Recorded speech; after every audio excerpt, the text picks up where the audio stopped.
Chapter 6, Sabotage and Signals. The rain finally broke and Seaford Bay woke glossy and bright. Natalie arrived early with coffee and her grandmother's scarf tucked in her tote like a talisman. Today the Smart Care pilot went live at an East Side clinic, scuffed linoleum, quick kind nurses, a waiting room that smelled like citrus cleaner and hope. Ethan met her with 2 portable routers and a grin that hid nerves. Field trip. Deployment day, she said, trying not to imagine all the ways tech misbehaves in public. Damian handed out visitor badges in a font believed in boundaries. Keep everything boring, he warned. Boring pilots save lives. Kara arrived last, flawless as a spreadsheet. 20 patients. Press is minimal. Outcome metrics are not. Adrian didn't come. He texted, I'm on call if you need anything.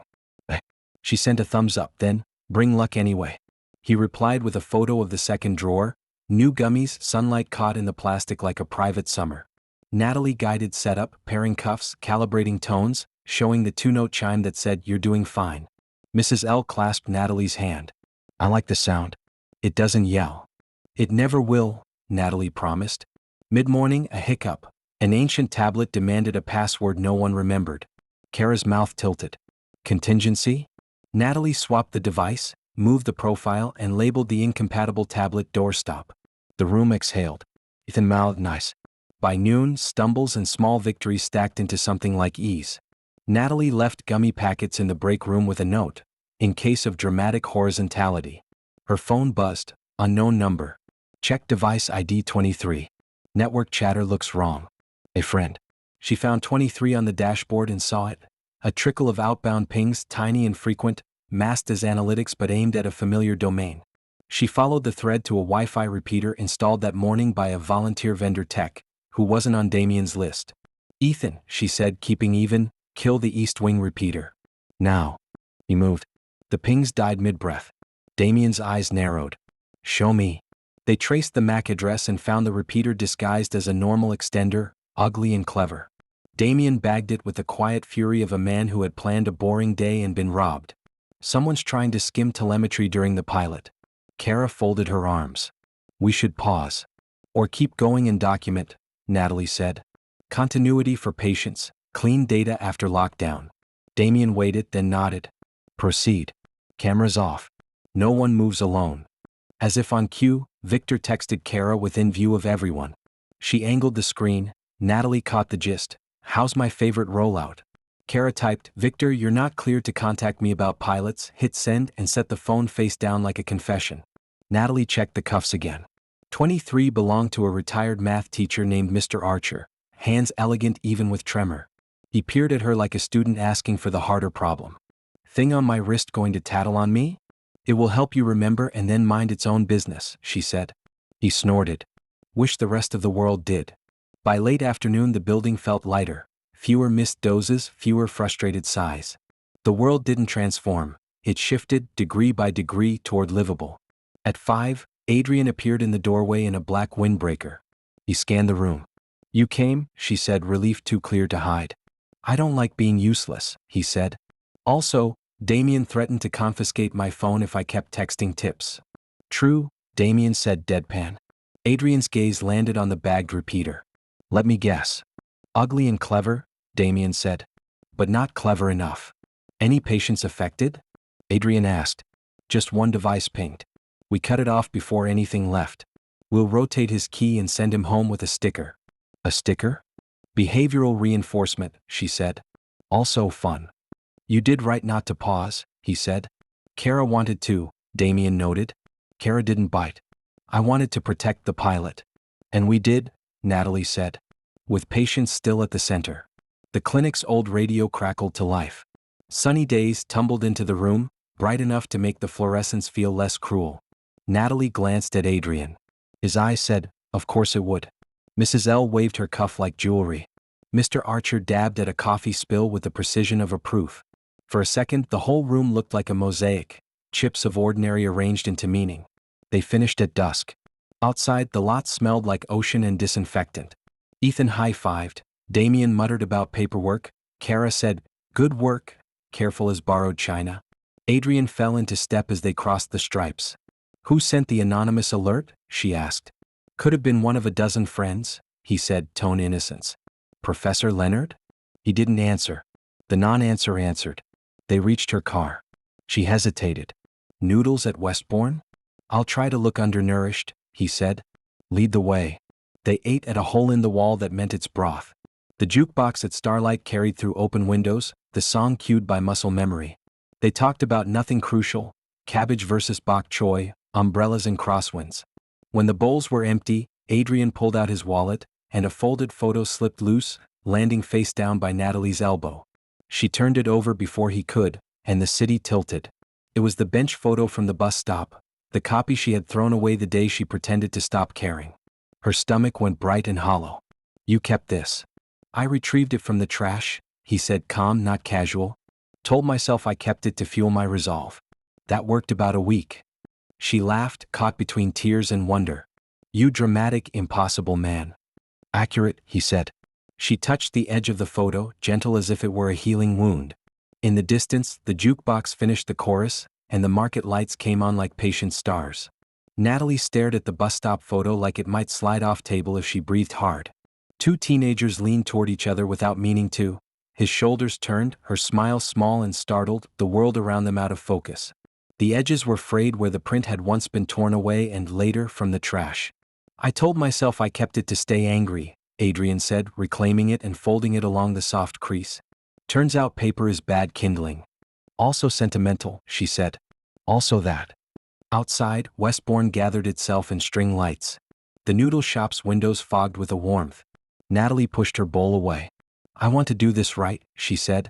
Work. All of it. I don't know what right looks like, he answered. But I'll keep choosing you and the work at the same time, until those choices stop arguing. She let a laugh catch. That sounds like you. Pedantic. Precise. They paid and stepped into the street. Starlight Cyber Café's door chimed. Sunny days drifted out. Adrian tucked the photo into his wallet. For a second he looked younger, a boy who built firewalls because he couldn't find any for the heart. They reached the corner when Natalie's phone vibrated with Rachel's name. Tell me you're sitting down, Rachel said. A gossip account just posted a blurry video from the karaoke bar. Tutu. Caption, CEO and new hire duet to conflict of interest. Adrian's expression didn't change, though his attention tightened. Let me see. Natalie opened the link. Grainy lights, laughter, two people singing, one brief kiss. Comments bloomed. Workplace ethics, power dynamics, Kara's name in speculation. Rachel continued, Damian's flagged it to legal. I wanted you to hear from me. Thanks, Natalie said. After she hung up, Adrian said, we go to the office. No. We own the narrative before someone else rents it. They walked fast. The bay wind put color in Natalie's face. On the way, her grandmother called. Margaret's voice was soft.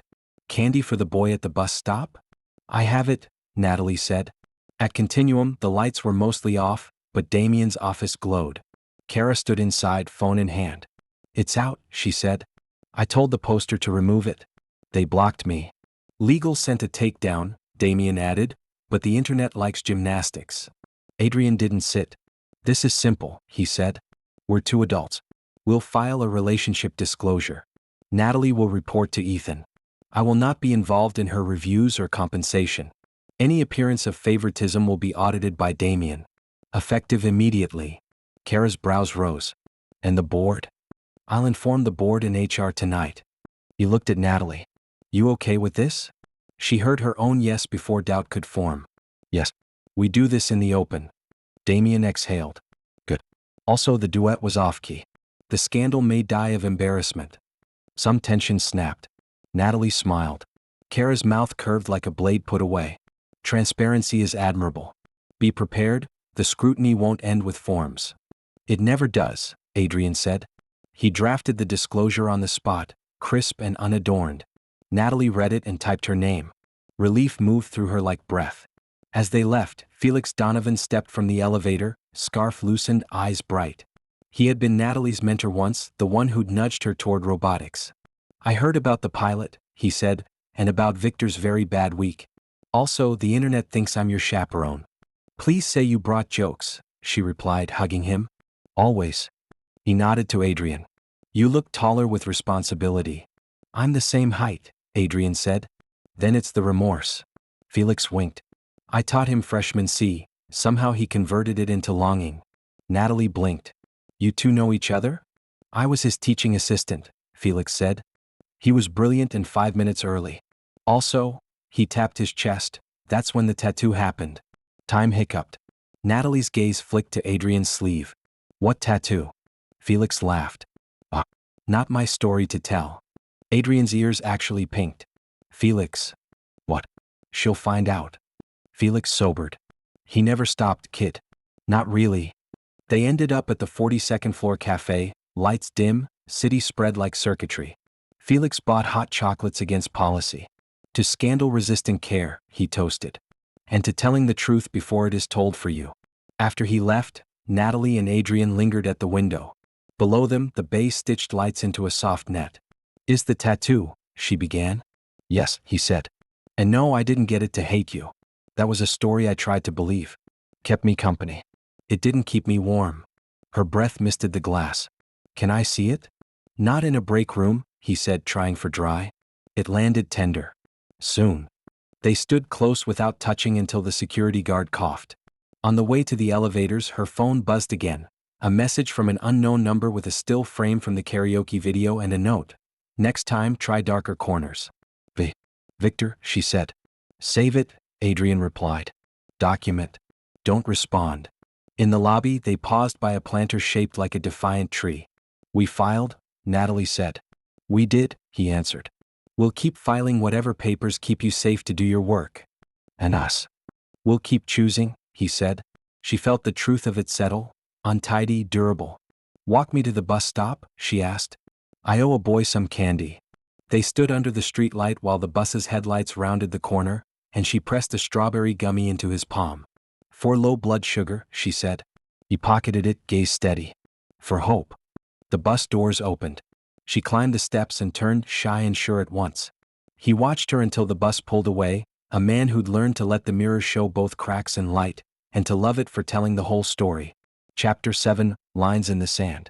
Continuum's HR confirmed their disclosure at 7:12 a.m., reporting lines updated, audit trail enabled.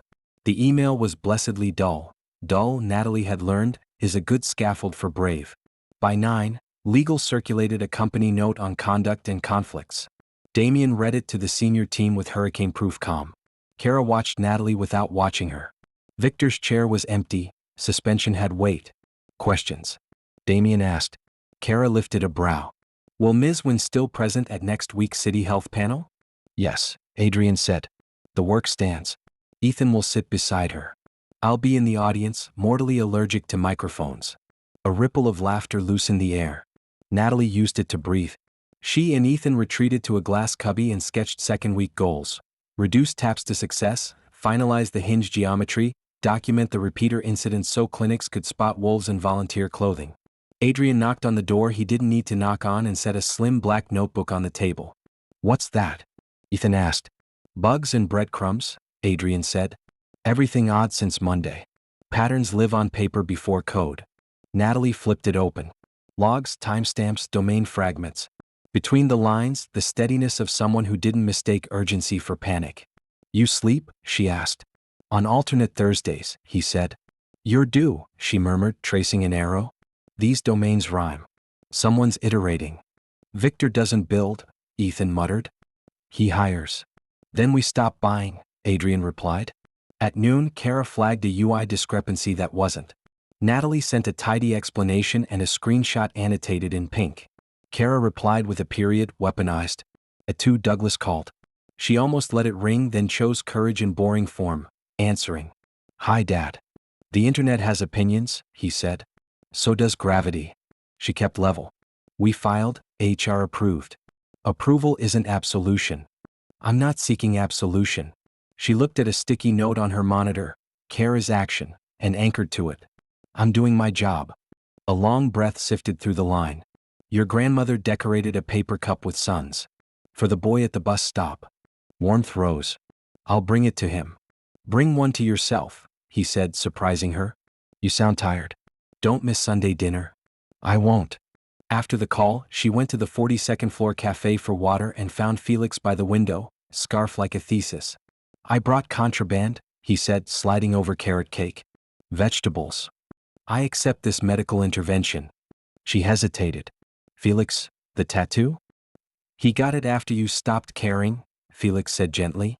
Grief writes on skin when paper fails. Natalie touched the fork. So he let it.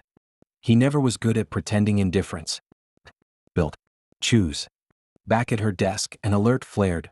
Test device 11 went offline at the clinic, then reappeared with firmware a shade newer than anything she or Ethan had pushed. Natalie froze the update pipeline, flagged Damian, and called the nurse manager. Please pull cuff 11 and swap batteries. Don't reconnect it, bag it. Adrian appeared like a shadow that had learned to care. I saw. Need hands. Always, she said, and the word meant more than the problem. By 4 they traced the compromise to a counterfeit charger tucked into donated supplies. Ugly and clever. Damian sealed it in evidence wrap, patience gone thin. Someone's trying to win by exhausting us, he said. We'll win by not getting tired. Also by snacks, Ethan added, arriving with pretzels. They worked until the windows went blue. Somebody in finance practiced Sunny Days on an out-of-tune piano with the stubbornness of a spreadsheet. The notes were wrong but earnest. At 6, Kara stopped by with a neutral face that wasn't. Health panel slide deck is due tomorrow. Rehearsal at 9. Don't be late. Wouldn't dream of it, Natalie said. Kara lingered. You should know, Vivian's foundation is sponsoring the reception. Vivian Vance, Kara's mother. The old rumor under Douglas's skin. Natalie kept her expression glassy. Noted. Kara's mouth curved. Considerate, context. When she left, Natalie rubbed her temple. Adrian drifted closer. You okay? Vivian. Great. She exhaled. My father's ancient history is going to RSVP. I'll stand near a fire alarm, he said. Emergency exits on both sides. She laughed because the alternative was armor she couldn't move in. Walk with me. They took the long corridor that arced toward the bay. Boats drew white lines across the dusk. In the glass, their reflections were close and even, 2 figures not pretending light didn't crack. Adrian tugged his cuff back a fraction as if tempted. Soon, she said, startled by her own boldness. Soon, he agreed.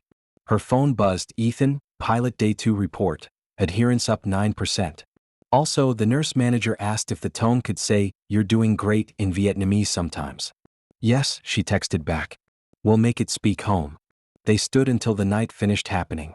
Finally he touched the edge of her sleeve, nothing more. Go home, he said. Sleep. Bring the scarf to the panel. Bring the sons. She nodded. You sleep. Alternate Thursday, he said. It's Thursday, she replied. He blinked, then, I'll try it. Westbourne's doorbell pinged when she turned onto the alley. She dropped a strawberry gummy into the sun-decorated cup and set it on the bus stop bench where a boy might be. Streetlights stitched the evening into something steady enough to carry. She let it carry her. Inside, she opened her laptop at her table and built the panel deck from the pilot's honest bones. Fewer taps, calmer tones, hands that could fasten a clasp without pain. Rachel texted, want me in the audience with a sign?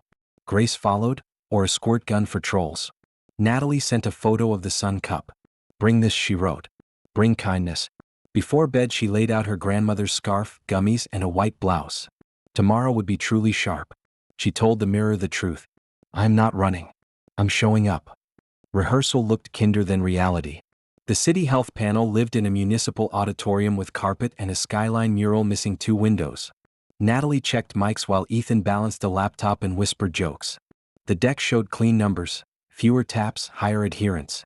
Kara stood downstage with a clipboard and a smile sharpened by caffeine. 15 minutes, 2 for intro, 7 for demo and pilot metrics, 3 for questions, 3 for sponsors. Mathematically unsound, Ethan murmured. Watch me bend time, she replied. Vivian Vance arrived in a cream suit that turned heads more efficiently than signage. She kissed Kara's cheek, then offered Natalie a hand perfumed like cold peonies. Ms. Wynne, she said. I hear you tame stubborn systems. People are trickier. You must be good at those too. I'm learning, Natalie said. Adrian came late, hair damp, wearing the kind of black that made municipal lighting doubt itself. He sat in shadow, the look of a man who remembered everything. Rehearsal ran smooth. After Adrian texted, good. Don't let sponsor remarks pull focus. She sent back a muffin. He replied with the second drawer. In the green room, Rachel and Grace arrived as volunteers with a tote labeled emotional rescue. Tissues, chocolate, a tiny spray bottle. For trolls, Rachel said. The auditorium filled, nurses, clinic staff, journalists promised innovation. Felix slipped into a back row. Damian took the aisle. Kara opened crisp. Ethan advanced slides. Natalie spoke of tremors, shame, and the mercy of design that forgives. Before QA, Vivian lifted a hand. As sponsor, I commend Continuum's speed, she said, voice warming the room. But speed without oversight can be dangerous. I understand there were security incidents this week. Murmurs sharpened. Natalie looked not at Adrian but at the nurses who would live with the answer. Yes, she said. 2 attempts to siphon anonymized telemetry.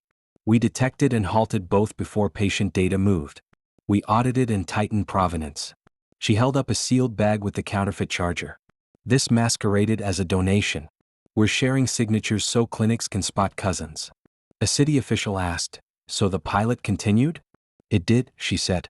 Care didn't stop, vigilance increased. Vivian's smile didn't warm. Bold choices from a new hire. Measured choices, Natalie said. Guided by a team. A journalist called, conflict of interest question. How can the public trust a program presented by someone dating the CEO? The room inhaled. Natalie felt the old split crack open. She didn't move. Adrian stood. He didn't take a mic. He simply turned in the aisle, and the room quieted as if gravity had shifted. Trust the work, he said. We disclosed our relationship to HR and the board. Ms. Wynne reports to Mr. Tran. Her performance and compensation are audited by Mr. Holt.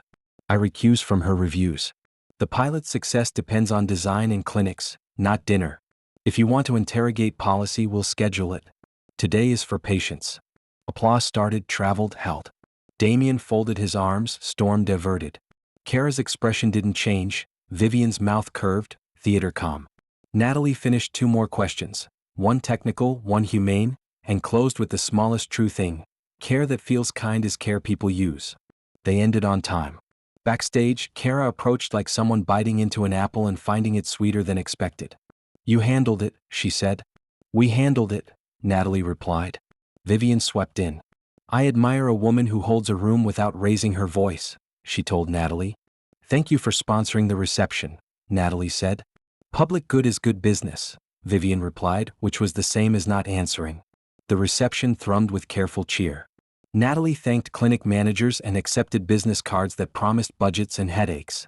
Douglas arrived late, face set like a metronome. He looked from Vivian to Natalie to Adrian, a decade unspoiled in his silence. Then he nodded to Adrian. You owned it, he said. Fine. Rachel herded Natalie toward the doors. There. Tiny quiches can't fix adrenaline. On the steps, the bay caught late sun. Adrian joined her. Somewhere inside, someone had started sunny days. You okay? He asked. Yes, she said, surprised to find it true. I didn't run. No, he agreed. You drew a line. She looked at his cuff. Soon, she said. Soon, he promised. Felix brought paper cups of hot chocolate. Slides were clean enough to eat off, he said. She slipped a strawberry gummy into Adrian's palm. For low blood sugar. For hope, he said, pocketing it. They stood longer than necessary, letting the day settle. Douglas paused on the steps. Sunday dinner, he reminded, voice less iron. Don't be late. I won't, she said. He nodded once and kept moving. When the crowd thinned, Natalie and Adrian walked the sidewalk's long curve. Through the glass, the skyline mural looked less tired. The missing windows seemed like intentional openings. She thought of her grandmother's sun cup at the bus stop bench and of a boy who would find it and not know why the day felt kinder. Thank you, she said. For what? For standing. For policy. For not making me smaller to keep things neat. He glanced at her, the almost smile from high school catching his mouth. Neat is overrated. True is better. They didn't kiss. They didn't need to. The line had been drawn in a roomful of witnesses and it held. A city truck rolled past, speakers crackling the last chorus of Sunny Days. Natalie thought of the tattoo she still hadn't seen and feared it less. The way you fear a locked door less once you know a key exists. She touched his sleeve. Back to work tomorrow? Back to work, he said. And waffles. Occupational hazard, she answered. They smiled like people learning to be brave by inches. When they finally turned toward opposite streets, she pressed the day into memory like a photo that would not be thrown away, and walked into evening light and let it hold. Chapter 8, Echoes and Glass. Sunday dinner at the Wynn house always smelled like careful approval. The table was set with porcelain.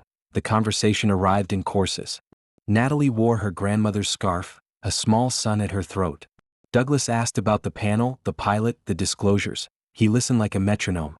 Margaret hummed Sunny Days and decorated her napkin with imaginary windows. It went well, Natalie said. True, not neat. Douglas's eyebrow moved 0.5 millimeter. Truth attracts mess. Then I'll sweep, she replied. After pie, she walked Margaret around the block. Candy for the boy at the bus stop, Margaret murmured. Natalie tucked 2 gummies into the sun cup and watched a kid in a red hoodie grin like a solved equation. Adrian texted, "Survived family summit?" She, yes. No casualties. You. A photo. A skillet, a questionable omelet, captioned, "Do not let me design breakfast UI." She typed, "I'll file a bug." On Monday, Continuum felt like a held breath. HR's note had tamped the rumor oxygen, but the sabotage thread kept tugging. Damian's whiteboard filled. Repeater, charger, sandbox pings, anonymous friend. Kara traced arrows, Ethan fed pretzels like sacrament. Before lunch, Felix pinged Natalie a link. Alumni video archive, Ravenwood High 2015. Probably nothing. Probably something. She clicked. Grainy corridor footage. Lockers, a trash can, afternoon light. 18-year-old Natalie, angry and shaking, dropped a cracked phone into the bin. A minute later, a boy in a black hoodie came down the hall, looked in, hesitated, and fished out the phone and a glossy photo. He wiped both on his sleeve, stood very still, then pocketed them and walked away. Her breath went short. The boy was Adrian. Ethan leaned over. "What is, oh?" He watched, went quiet. "Show him." They met in the hidden loft successor, the lab with the long view.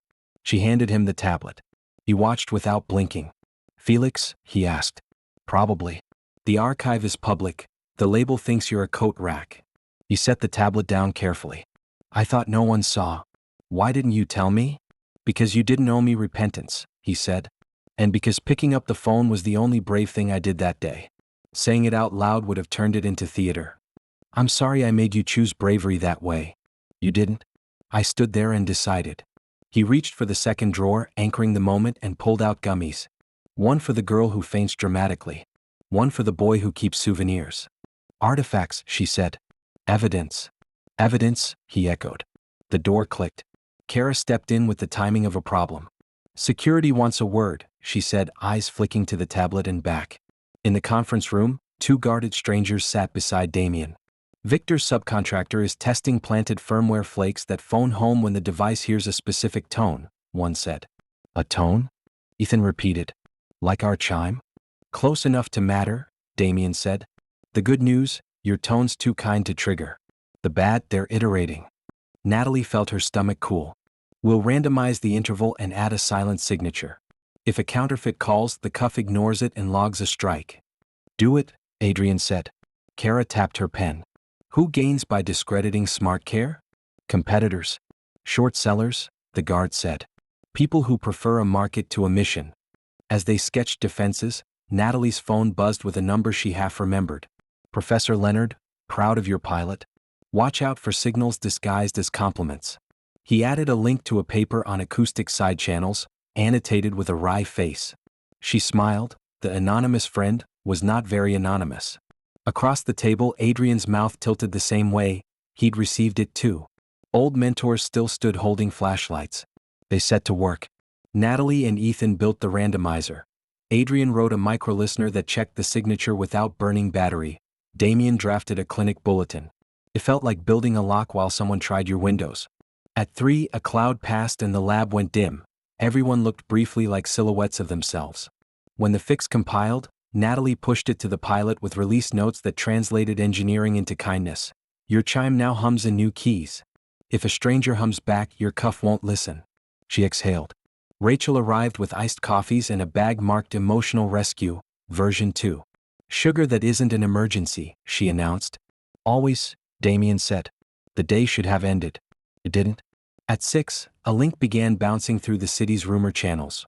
"Watch, Ravenwood's golden boy dumpster dives for love." The thumbnail was grainy, Adrian at 18, arm in a trash can, hero and ridiculous at once. Natalie's chest went ice and heat. "Felix?" she texted. "Not me," he replied. Archive was public. Someone scraped it. Adrian read over her shoulder and breathed out like someone who had carried a secret so long it had learned his spine. Well, he said wry. The theater arrived anyway. I'm sorry, she said. Don't be. Some truths can take the air. Comments bloomed. He loved her then. Teenage melodrama. Fire her. He's human. Kara watched a beat, then closed the tab. Ship the fix, she said. Then go home. The internet will still be loud in the morning. In the elevator, the speaker coughed a few brave notes of sunny days. Adrian leaned back, looking at the ceiling like it might provide code. That day in the hall, he said quiet. I thought I was mending something that didn't want me. You were mending me, she said. I just didn't know how to hold still.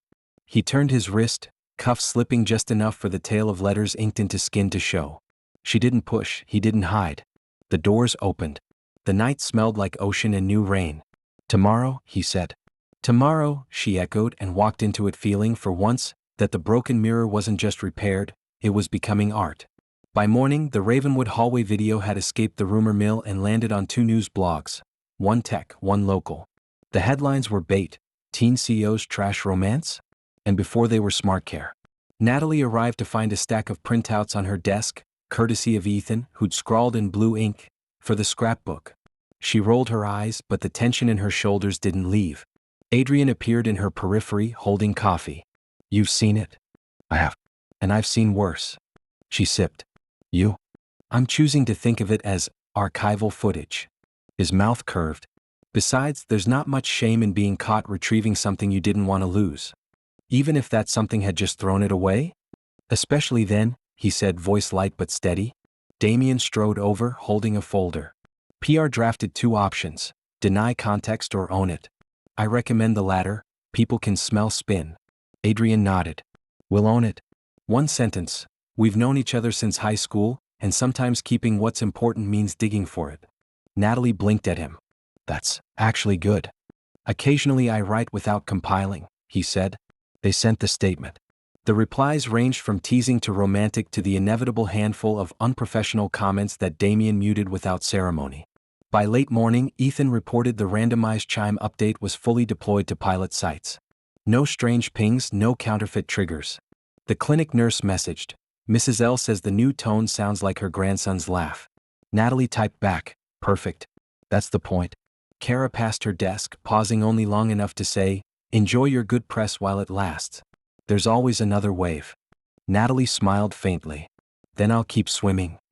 That afternoon, she caught Adrian in the lab alone, sleeves rolled, sunlight flattening across the prototypes. The second drawer was open, jar of gummies within reach.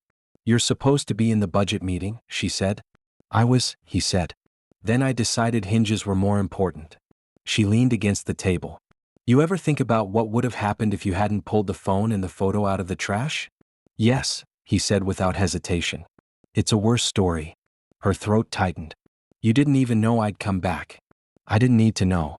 I just didn't want to regret not trying. The way he said it, flat, almost careless, made it land harder. She reached out, fingertips brushing the jar lid. Maybe one day you'll let me return the favor.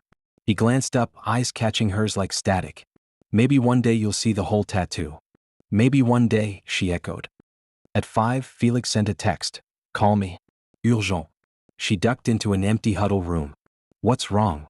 Nothing yet, he said, but one of my contacts in procurement flagged a bulk order of counterfeit cuffs shipping to the next pilot city. The buyer's shell company leads back to, guess who? Victor, she said. Bingo. They're trying to flood the field before you launch, so any failure looks like yours. Her pulse kicked. Can you get me the manifests? They're in your inbox. Move fast. She grabbed her laptop, pulling up the files. The shipment was due to Clearport in 48 hours. She forwarded it to Damian with the subject. Red alert, counterfeit cuffs. By the time Adrian arrived, Damian was already on the phone with Port Authority, voice clipped. We'll get them held for inspection. In the meantime, every pilot site gets a visual checklist. Logo placement, clasp finish, firmware signature. Kara leaned against the doorway. If they get through, you'll be blamed. Then we won't let them through, Natalie said. That night, she stayed late in the lab, drafting the counterfeit detection guide with photos and step-by-step checks. Adrian brought her tea and leaned on the workbench. You don't have to do this all tonight. Yes, I do, she said, not looking up. Because if I don't, someone else will fill the space and they won't do it right. He didn't argue. He just set the tea down beside her mouse hand and left the jar of gummies open. Around 11, she emailed the finished guide to Damian and Ethan, then closed her laptop. The city outside the glass walls was dark and patient. As she left, she saw her reflection, blazer, scarf, tired eyes, and thought of the cracked mirror she'd been piecing together for years. It wasn't whole yet, but it was hers and it was holding. She pulled her phone from her pocket and sent a single text to Adrian. Thanks for digging. A moment later, his reply lit the screen. Always. Chapter 9, The Night Before the Turning. Seaford Bay tasted like salt and electricity the day the manifest turned into sirens. By morning, Damian had a customs contact holding 3 containers stamped with Shell Company logos. By noon, rumor said a 4th had slipped past on a truck the color of indifference. Natalie felt the pressure in her temples like weather. She and Ethan worked through lunch, building a validation app for clinics. Scan a cuff's QR. The phone vibrates happy or growls no. She wrote copy that sounded like a person, not a warning label. Looks good. Something's off. Call us, we'll help. Adrian hovered whenever logistics stalled, then disappeared to twist legal levers no engineer could. When he returned, his stillness had edges. The held containers won't move tonight, he said. The 4th is the problem. Where? Natalie asked. Warehouse on the River Road, Damian said. Lease points to a consultancy whose letterhead smells like Victor. We wait for the warrant. Waiting is how we lose hours, Ethan murmured. Kara and I will visit, Adrian said. With coffee and questions. I want a face, he added. If they open the door, we see boxes. If they don't, we learn what they're willing to hide. Natalie hated it and understood. I'm coming. No, 3 voices said. I built the detection guide. I'll recognize tells faster, she said anyway. Adrian met her gaze. I won't put you in a room with men whose business model is pretending they're not the problem. Then I'll stay on the line, she said softer. Tell me what you see. I'll translate cardboard to truth. That he accepted. Dusk smudged the river. In the back seat of Damian's car, Natalie watched the warehouse via a sputtering security camera feed. Adrian texted from the alley. A man smoked under a bent light. Kara's slate coat crossed frame. Adrian's black followed like punctuation. The audio was bad, but body language told the story. Cordial greeting, refusal masked as policy, a door left inconveniently ajar. Kara slipped a brochure into the jam, a trick of leverage. Adrian looked unimpressed and grateful at once. Boxes, he murmured into his phone. Logo misaligned. Finish too glossy. Cereals? Natalie asked. Repeating pattern, Kara said. Someone got lazy. Take photos with a ruler, Natalie said. Angle to catch latch machining. Counterfeits leave chatter marks. They did. The smoker flicked ash, spotted Kara's brochure and moved to close the door. Adrian thanked him pleasantly and shut it first, from the outside. The lock clicked. It was polite and final. Warrant in 20, Damian said, reading a text. Hold position. The smoker tried the handle, found it uncooperative, and called inside with irritation rather than alarm. It bought minutes. In Natalie's chest, a clock ticked that belonged to no device. Her father called. She almost silenced him, then remembered honesty as a habit, not a stunt. Hi, Dad. You're near the river, Douglas said, surprising her. News scanners chirped. Come home. I'm working, she said. For people who need the work to go right. Silence, then. I used to wait near that road for a girl who picked her future like fruit. Vivian, unsaid, hung between them. Do you regret it? Natalie asked. I regret who I became to keep losing from hurting, he said. Be careful not to worship injury. It doesn't love you back. I'm trying not to, she said. I have to go. Blue and red slid over the river. The warrant arrived with its own weather. Officers filed in. The door obliged. Inside, the boxes looked like saints until you touched them. Then the paint flaked and the paper labels confessed. Adrian stepped aside for the officials, hands visible, voice even. Kara cataloged with scientific disdain. Natalie texted the tells and bullet points. Hinge chamfer too sharp, gasket seam inconsistent, QR stuck, not printed. Perfect, Damian said. We'll publish the list tonight. Victor texted Natalie an emoji string that pretended to be a shrug. She didn't answer. She saved it. His shrugs were evidence too. Back at Continuum, they triaged next steps. Ethan pushed an app update that rejected known bad serial patterns. Damian drafted a clinic alert that managed to be calm and furious.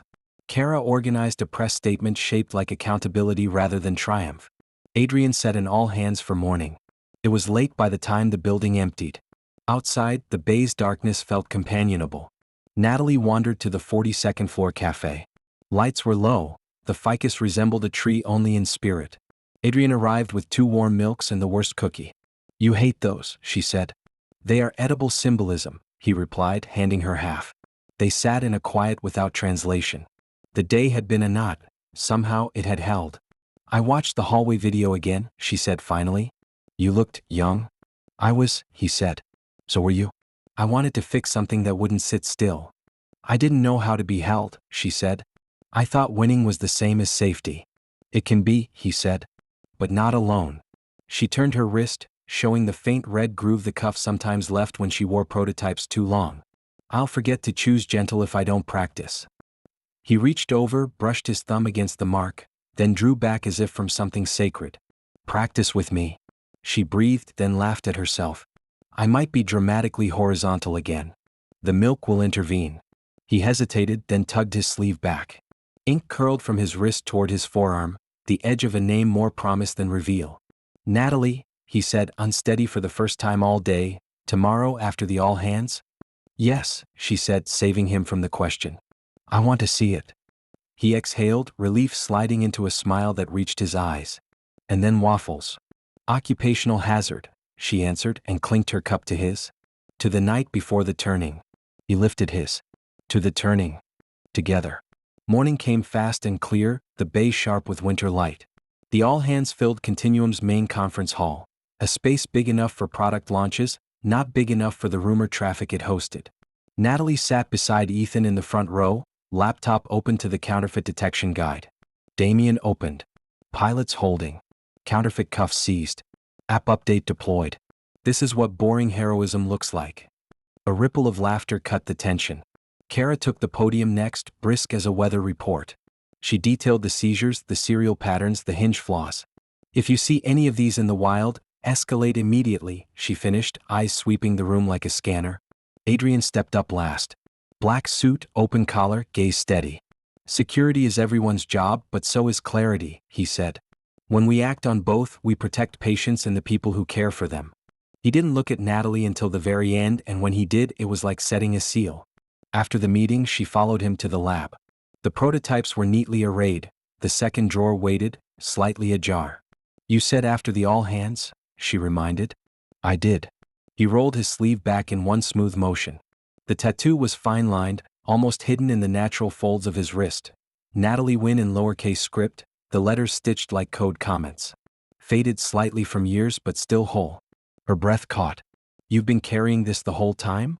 "I told myself it was for anger," he said. "It was for memory." She touched the curve of the Y, careful not to press. "You could have erased it." "I didn't want to." His voice was quiet but not hesitant. Even when it hurt. Her chest felt too full and too fragile. "I don't know if I deserve." "This isn't about deserving," he interrupted. "It's about truth. And I'm tired of pretending I don't keep what matters." The moment was broken, gently, by Ethan sticking his head in.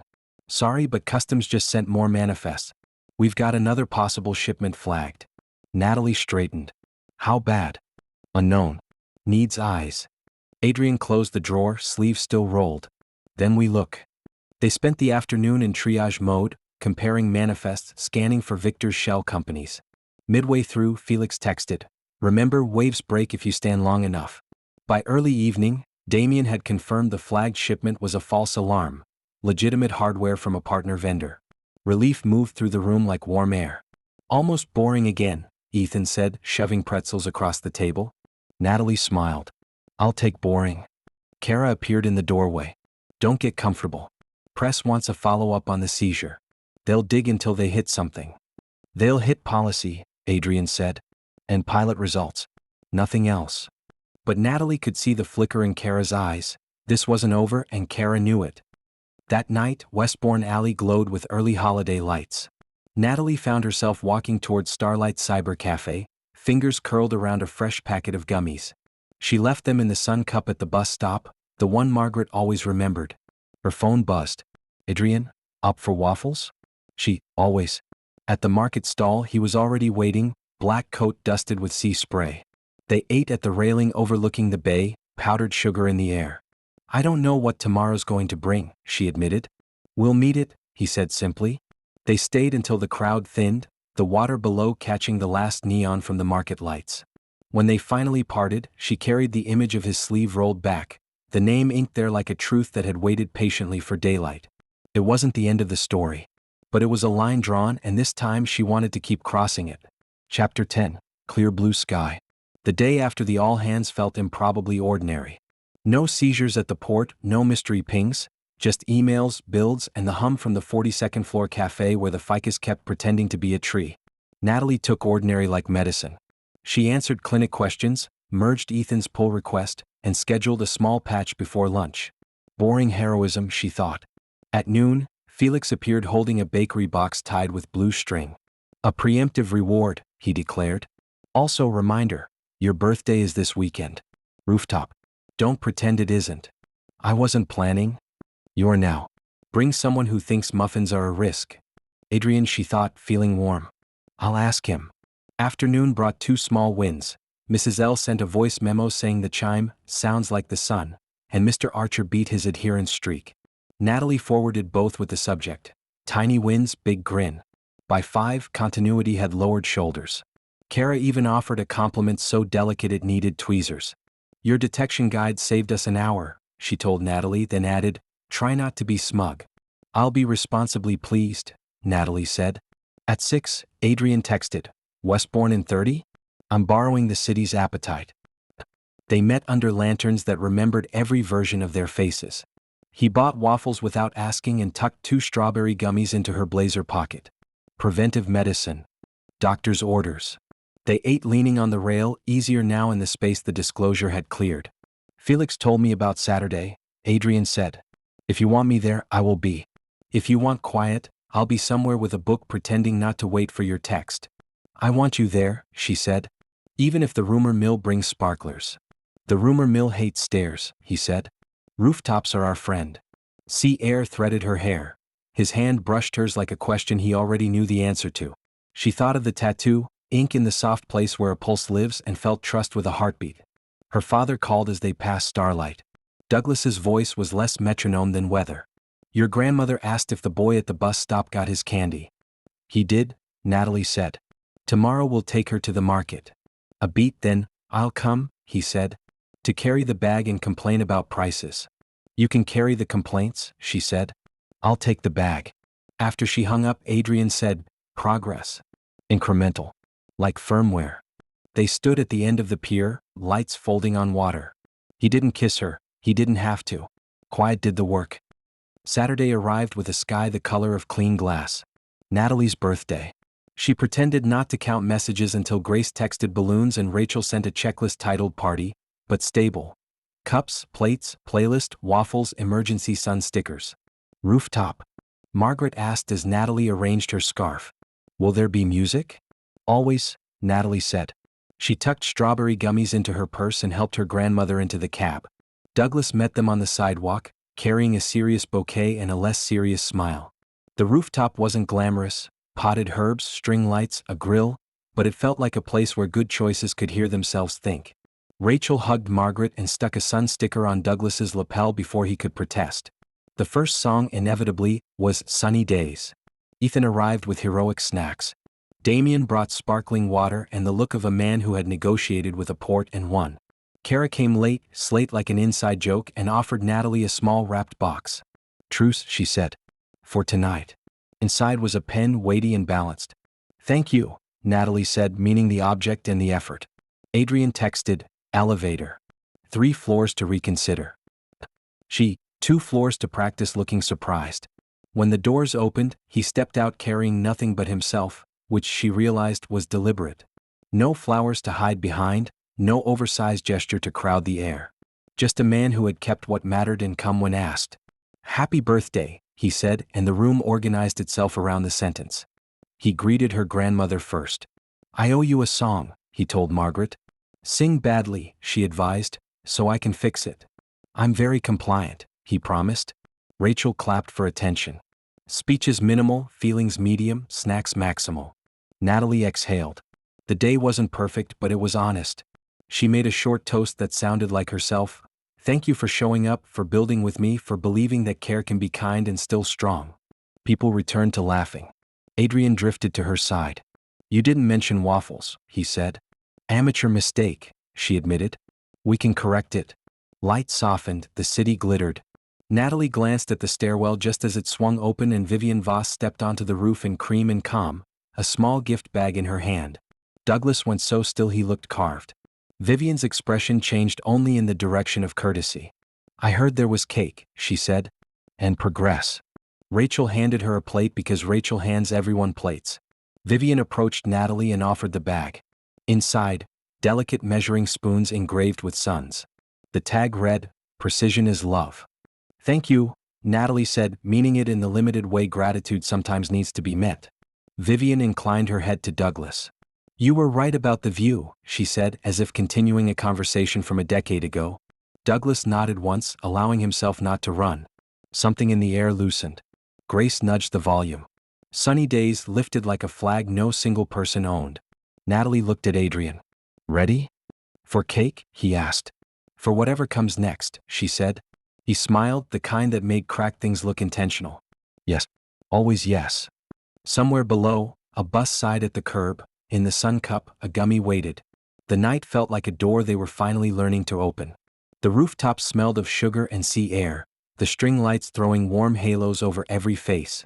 Cake appeared, absurdly tall and frosted like it was auditioning for a festival. Rachel wielded the knife like a general. To Natalie, she announced, who builds things that don't yell at you and somehow makes that heroic. Laughter, applause, a few too loud cheers. Natalie felt the weight of being seen without the usual sting of scrutiny. She glanced at Adrian, who was watching her like she was both the toast and the glass. When the plates were empty, conversation drifted into smaller orbits. Margaret sat in a corner chair, humming Sunny Days while Grace refilled her tea. Douglas stood near the railing, speaking to Vivian in low, civil tones, something Natalie wouldn't have thought possible a year ago. Adrian found her at the herb planters. Felix says you have to open his gift now. He threatened to reenact your panel QA if you don't. She unwrapped a small wooden box. Inside was a miniature model of the Smart Care cuff, hinge perfect, clasp magnetic, engraved along the inner band with the words Make It Kind. Her throat tightened. Tell him this is my new favorite prototype. Adrian nodded toward the edge of the roof. Walk. They stepped away from the hum, the city sprawling below like a complicated circuit. Lanterns from the market glimmered on the bay. Somewhere, a bus exhaled at the corner stop. You've made it through worse weeks than most startups survive, he said. We made it, she corrected. Even with sabotage, karaoke scandals, and my father's opinions. He smiled. And you didn't run. No, she said. Not this time. He hesitated, then rolled back his sleeve, showing the tattoo fully in the rooftop light. Natalie Wynne, fine-lined and certain. This never stopped being true for me, he said. She reached out, tracing the ink with her fingertip. Then let's make it true going forward. Without games. Without pretending. No pretending, he agreed. Just building. Building and waffles, she said, because they both needed the humor as ballast. The music shifted, Rachel's playlist landing, inevitably back on Sunny Days. Margaret clapped along. Douglas and Vivian stood side by side, not reconciled but no longer facing opposite directions. Adrian leaned closer. Your grandmother once told me you were her clear blue sky. I didn't understand it then. And now? Now, he said, I think it means you're the thing that makes the rest of the weather bearable. She felt the truth of it, warm and steady. Funny. I was going to say the same about you. They didn't kiss. They didn't need to. The moment was already marked, by the song, the lights, the people who had stayed. When the party thinned, they walked her grandmother to the elevator. Margaret pressed a gummy into Adrian's hand. For low blood sugar, she said solemnly. He smiled. For hope. Natalie lingered at the rooftop's edge a moment longer, looking out at the market lights reflected on the water. The mirror she had been mending for years wasn't perfect, but it was holding, its cracks catching the light, turning it into something new. Adrian came to stand beside her. Ready? For what? She asked. For tomorrow, he said. Whatever it looks like. She took his hand. Yes. Always yes. Below, the boy at the bus stop found the sun cup and the waiting candy. Above, the sky was as clear as its promise. Epilogue, sunny days. 3 months later, Seaford Bay's wind was still sharp enough to wake you on the walk to work, and Continuum's lobby still smelled faintly of coffee and ambition. The Smart Care pilot had expanded into 5 clinics without a single sabotage incident. Mrs. L sent postcards. Mr. Archer mailed a crossword in which every answer was hinge. Natalie stood in the 42nd floor cafe, sipping tea, watching the bay through clean glass. In the reflection, Adrian came up behind her, second drawer gummy in hand. Preventive medicine, he said. She took it. Routine is good for the heart. The disclosure forms had faded into policy. Kara still challenged her, but the battles felt more like sparring than siege. Damian declared himself bored, which everyone recognized as the highest praise. Ethan naturally still brought pretzels to meetings that did not need them. On Sundays, Natalie took Margaret to the market. Douglas came too, complaining about cabbage prices, carrying the bag anyway. Sometimes Vivian waved from a stall. No one pretended the past had vanished, but it no longer stood in the way of the present. The bus stop Sun Cup had become its own quiet tradition, always stocked, always gone by night.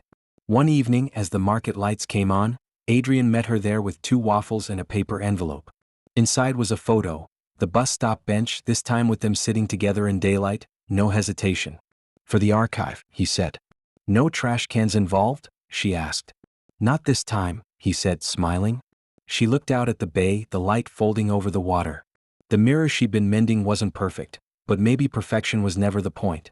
It was hers now, stronger at the seams, catching more light than before. The jukebox at Starlight Cyber Cafe started up, playing the first bars of Sunny Days. She reached for his hand. Ready? Always, he said. And together they walked toward the music. Thank you for listening to Silent Heart Story, where every love that couldn't be said is finally heard. If today's story touched something quiet in you, a memory, a secret wish, or simply the feeling of being seen, then stay with us. Subscribe and tap the bell so you never miss a heartbeat. Every day, a new whisper awaits.